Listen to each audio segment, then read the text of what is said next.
Welcome back to TNPSC leaders academy. இந்த வீடியோவை skip பண்ணாம பார்த்தீங்கன்னா உங்களுக்கு ஒரு உண்மை புரியும். இதுவரைக்கும் நம்ம படிச்சுக்கிட்டு இருந்தது சயின்டிபிக் மெத்தட்ல இல்லையா அப்படின்ட்டு. அதனால தான் நில் கவனி படி அப்படின்னு சொல்லியிருக்கோம். இந்த வீடியோல ஒரு 2-3 நிமிடத்துக்குள்ளாகவே உங்களுக்கு தெரிஞ்சிடும் சயின்டிபிக் மெத்தட்னா என்ன அப்படின்ட்டு. அடுத்து அதன் மூலியமாக நீங்க படிச்சீங்க அப்படின்னா டிக்கெட் டு த மெயின்ஸ் உறுதி அப்படின்னு தெரியும்.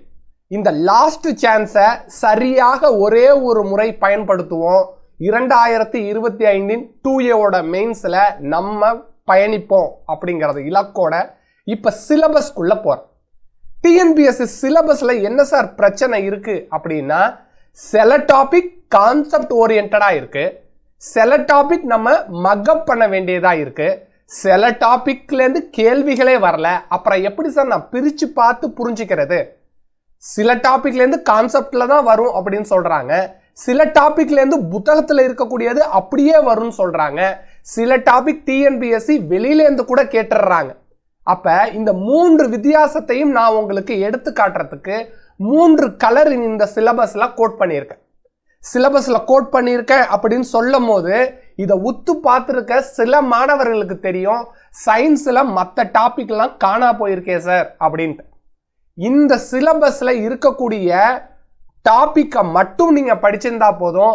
ஒவ்வொரு யூனிட்லையும் எந்த சிலபஸ் காணா போயிருக்கோ அந்த டாபிக்கை நீங்க படிக்க தேவையில்லை. இப்ப சொல்லுங்க, சயின்டிபிக் அப்ரோச் அப்படின்னா உங்களுக்கு என்னன்னு புரிஞ்சிடுச்சா? தேவை உள்ளதை மட்டும் படிச்சா அது சயின்டிபிக் அப்ரோச், தேர்வுக்கு வர வேண்டியதை மட்டும் படிச்சா அது சயின்டிபிக் அப்ரோச். இனி இந்த வீடியோவை முழுவதாக கவனிங்க. உங்களால மெயின்ஸ்ல கால் எடுத்து வைக்க முடியும் அப்படிங்கிற நம்பிக்கை உங்க ஆள் மனதுல பதிய செய்யறேன். முதல்ல நம்ம எல்லாருக்கும் தெரிஞ்ச இந்தியன் பாலிட்டிலேருந்தே எடுத்துக்கலாம். சயின்ஸ்ல இருந்து போனா என்னப்பா டக்குன்னு சயின்ஸ்ல இருந்து நம்ம ஆரம்பிக்கிறோம் அப்படிங்கிற மாதிரி ஒரு ஃபீலிங் உங்களுக்கு இருக்கலாம். இப்ப பாலிட்டி அப்படின்னு எடுத்துக்கலாம். எது வரைக்கும் சார் கான்செப்ட் ஓரியன்டா நம்மள்ட்ட கேட்கறதுக்கு வாய்ப்பு இருக்கு? எந்த தலைப்புல சார் புத்தகத்துல இருக்கக்கூடியது அப்படியே வரும்? எந்த தலைப்புல சார் புத்தகத்தை தாண்டி வெளியில போலாம்? அப்படிங்கிற 3 கேள்விகளுக்கு 3 கலர் உங்கள்கிட்ட கொடுத்துட்டேன். எல்லோ கலர்ல இருக்கக்கூடிய டாபிக்கை நீங்க கண்டிப்பா கான்செப்ட் வைஸ் படிச்சே ஆகணும். எல்லோ வைஸ் இருக்கக்கூடிய டாபிக்ல நமக்கு ரீசன்ட் அண்ட் அசர்ஷன் கேள்வி வரலாம், ஸ்டேட்மெண்ட் டைப் கொஸ்டின் வரலாம், மேட்ச் த பேர் அப்படின்னு கேட்கலாம்.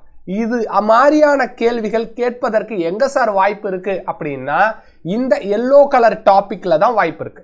அப்ப இந்தியன் பாலிட்டி அப்படின்னா எல்லோ கலர்ல இருக்கக்கூடிய தலைப்புல இருந்து நமக்கு கான்செப்டுவலாக வரலாம். அப்ப கிரீன் கலர் தலைப்பெல்லாம் என்ன சார் அப்படின்னா புத்தகத்துல என்ன இருக்கோ அப்படியே கேட்கக்கூடிய கேள்விகள் இந்த கிரீன் கலர் டாபிக். இந்த கிரீன் கலர் டாபிக்ல கூடுதல் சிறப்பு என்ன சார் அப்படின்னா ஃபேக்சுவல் டேட்டா வரலாம், புத்தகத்துல இருக்கக்கூடிய பாக்ஸ் கண்டென்ட்ல இருந்து வரலாம். அந்த மாதிரியான கேள்விகளை நம்ம கிரீன் கலர்ல இருந்து எதிர்பார்க்கலாம். சரி சார், பிங்க் கலர்ல இருக்கே அப்படின்னா அதுதான் கரண்ட் அஃபயர்ஸ் அப்படின்னு நம்ம ஒரு முடிவுக்கு வரலாம். அப்ப புத்தகத்தில இருந்து படிக்க வேண்டியது, ஆழ்ந்து படிக்க வேண்டியது எல்லோ. புத்தகத்திலிருந்து படிச்சு அப்படியே கேள்விகள் எளிமையாக வந்துச்சுன்னா கிரீன். கரண்ட் அஃபயர்ஸையும் சார்ந்து சில டாபிக்களை நம்ம படிக்கணும் அப்படின்னா அது பிங்க். இப்ப நம்ம சயின்ஸுக்கு லைட்டா மூவ் பண்ணி போவோம். இப்ப சயின்ஸ் கலர் டாபிக்கை பாருங்க. நான் என்ன பண்ணிட்டேன், மோர் தென் 70% ஆஃப் த சிலபஸ் இந்த சயின்ஸை நான் ரிமூவ் பண்ணிட்டேன். நமக்கு சயின்ஸ்ல 5 கேள்விகள் தான் வருது. அப்ப இந்த கிரீன் கலர் டாபிக்ல இருந்து 2 கலர் கேள்விகள் உறுதி அப்படின்னா நம்ம முதல்ல இந்த கிரீன் கலர் டாபிக்கு ரெடி ஆயிடுவோம் அப்படின்னு தான். அடுத்து ஒரு எல்லோ கலர் டாபிக் இருக்கு.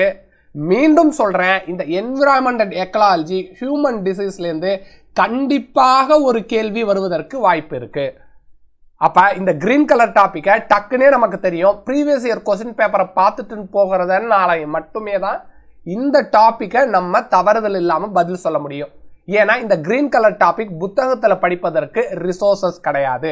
அப்ப இதை பிஒய்க்யூல இருந்து படிச்சிடலாம். அப்ப பிஒய்க்யூட இம்பார்ட்டன்ஸும் இங்க உங்களுக்கு புரியாமைட்டு. சில டாபிக்கு பிஒய்க்யூ பார்த்துட்டு போனாலே போதும், அந்த தலைப்பிலிருந்து கேட்கக்கூடிய கேள்விகளை நம்மளால பதில் சொல்ல முடியும், இல்ல பதில் சொல்வதற்கு அந்த POQ ஹெல்ப் பண்ணும். ரைட், இப்ப சயின்ஸ் நமக்கு முடிஞ்சிருச்சு. இந்த பிங்க் கலரை பத்தி நீங்க ஒரி பண்ணிக்காங்க. பிங்க் கலர் எல்லாமே கரண்ட் அஃபயர்ஸை சார்ந்தது. இது வரைக்கும் நீங்க கரண்ட் அஃபயர்ஸுக்கு நேரம் ஒதுக்கி படிக்கல அப்படின்னா இந்த குரூப் 2Aக்கு கரண்ட் அஃபயர்ஸுக்கு நேரம் ஒதுக்கி படிக்க ஆரம்பிச்சிட்டீங்கன்னா கரண்ட் அஃபயர்ஸ்ல 17 கேள்விகள் முதல் 20 கேள்விகள் வருது. அதை நம்மளால சரியாக பதில் சொல்ல முடியும். இப்ப ஜியோகிராஃபில உங்களுக்கு என்ன சார் தெரியணும், எந்த டாபிக்ல நமக்கு ஆழ்ந்த கேள்விகள் வரப்போகுது, எல்லோ கலர் டாபிக்ல ஆழ்ந்த கேள்விகள் வரப்போகுது. இந்த கிரீன் கலர் டாபிக் எல்லாம் பார்த்தா உங்களுக்கு ஒரு விஷயம் புரியணும். இந்த கிரீன் கலர் டாபிக் எல்லாம் என்ன கேள்வி அப்படின்னா இதுதான் என்னது, புத்தகத்துல ஜியோகிராஃபின்னு நம்ம பெரும்பாலான மாணவர்கள் திரும்ப திரும்ப திரும்ப படிக்கிறது. இந்த கிரீன் கலர் டாபிக் எங்க தான் இருக்குன்னா பல பேர் சொல்ற மாதிரி 10th நீங்க படிச்சாலே இந்த கிரீன் கலர் டாபிக் முடிஞ்சிரும். அதனால இதை என்ன பண்ணிருக்கேன், கிரீன் கலர்ல கொடுத்துருக்கேன். 10th புக்கை எடுத்து படிக்கிறீங்க, கிரீன் கலரை டிக் அடிச்சிடலாம். ஆனா இந்த எல்லோ கலருக்கு என்ன சார் செய்யணும் அப்படின்னா நீங்க 11th 12th டச் பண்ற மாதிரி இருக்கும். Reverse in India, transport, communication, இதுக்கெல்லாம் என்ன நீங்க படிச்சிருந்தீங்க, வெறும் 10வது இருக்கக்கூடிய புத்தகத்துல இருக்க கண்டென்ட்டை மட்டுமே படிச்சிருந்திருப்பீங்க. அதை சார்ந்தே கேள்விகளுக்கு பதில் சொல்லணும்னு முற்பட்டிருப்பீங்க. ரைட், டிசாஸ்டர் மேனேஜ்மெண்ட் 12th லெசன்ல இருக்கு அப்படிங்கிறது எத்தனை பேர் அந்த தலைப்பை எடுத்து பார்த்திருப்பீங்கன்னு கேளுங்க. அப்ப சயின்டிபிக் அப்ரோச்னா என்ன அப்படிங்கிறதுக்கு ஒவ்வொரு யூனிட்லயும் ஒவ்வொரு கணக்கு இருக்கு. இப்ப யூனிட் 3 எடுத்துக்கலாம். குரூப் 4ல யூனிட் 3ல இருந்து நம்ம தெரிஞ்சுக்கிட்ட பாடம் என்ன சார் அப்படின்னா ஏசியன் ஹிஸ்டரியில இருந்து நமக்கு 2 கேள்விகள் தான் வரப்போகுது. ரைட்டா, 2 கேள்விகள் தான் வருதா சார் அப்படின்னு தான் சொல்றீங்களா? அடுத்து பார்க்க போற யூனிட்ல அந்த தலைப்புல இருந்து கேள்விகளே வராது அப்படின்னா நம்ப முடியுதா உங்களால? ரைட், அப்ப இந்த 3வது தலைப்புல நம்ம என்ன மட்டும் தான் சார் படிக்கணும், இந்த எல்லோ கலர்ல இருக்கக்கூடிய டாபிக்கை மட்டும் நீங்க படிச்சா போதும். இந்த எல்லோ கலர் டாபிக்கு நான் ஒரு நம்பர் கொடுத்துறேன். Number 1, number 2, number 3, number 4, number 5, 6, 7. ரைட்டா, இந்த 7 டாபிக்கை படிச்சா இந்த 10 கேள்விகள் இருந்து 7 கேள்விகள் சரியாக பதில் சொல்ல முடியும். திரும்ப ஒரு வாட்டி சொல்றேன், age of Vijayanagaram and Bahmani kingdom அப்படிங்கிறது நம்மளுடைய குரூப் 4 சிலபஸ்ல கிடையாது. குரூப் 4 சிலபஸ்ல கிடையாது அப்படின்னா குரூப் 2 சிலபஸ்ல இருக்கக்கூடிய தலைப்புல ஒரு கேள்வி நம்ம எதிர்பார்க்கலாம். லாஜிக்கா அந்த ஏசியன் ஹிஸ்டரியில நம்ம ஒரு கேள்விகள் எதிர்பார்ப்பதற்கான சயின்டிபிக் மெத்தட் அங்க இருக்கு. ரைட், அதையும் தாண்டி வந்தா மீதம் இருக்கக்கூடிய 5 தலைப்புகள் தான் என்னது, சுதந்திர போராட்ட இயக்கத்தை சார்ந்தது. நம்ம சுதந்திர போராட்ட இயக்கம்னாலே என்ன சார் நினைச்சுக்கிட்டு இருக்கோம் அப்படின்னா இந்திய தேசிய காங்கிரஸ் அப்படின்னு நினைச்சுக்கிட்டு இருக்கோம். ஆனா இதுல இந்திய தேசிய காங்கிரஸ் எங்க சார் வருது அப்படின்னா இந்த 2 தலைப்புல தான் இந்திய தேசிய காங்கிரஸ் வருது. அப்ப பெரியார் அப்படின்னு ஒரு வார்த்தையை எடுத்துக்கலாம். பெரியார் இந்திய தேசிய காங்கிரஸை மட்டும்தான் சார்ந்தவரா? கிடையாது. அவரு ஒரு காலகட்டத்து வரைக்கும் இந்திய தேசிய காங்கிரஸ்ல இருந்தாரு. அடுத்து அவர் தனி கட்சி ஆரம்பிச்சாரு. அடுத்து இன்னொரு கட்சிக்கு தலைமை ஏற்று வழி நடத்தினாரு அப்படிங்கிற மாதிரி தகவல்கள் பறந்து போகுது.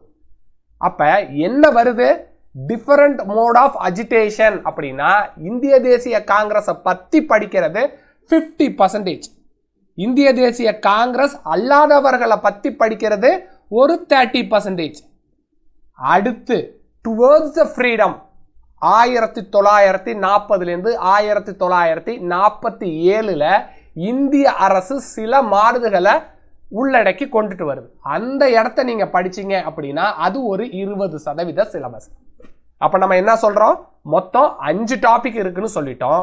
இந்த 5 டாபிக்ல 3 டாபிக் எங்கே தான் சார் வந்துருது, இந்த 50% சொல்லக்கூடிய இந்திய தேசிய காங்கிரஸுக்கு வந்துருது.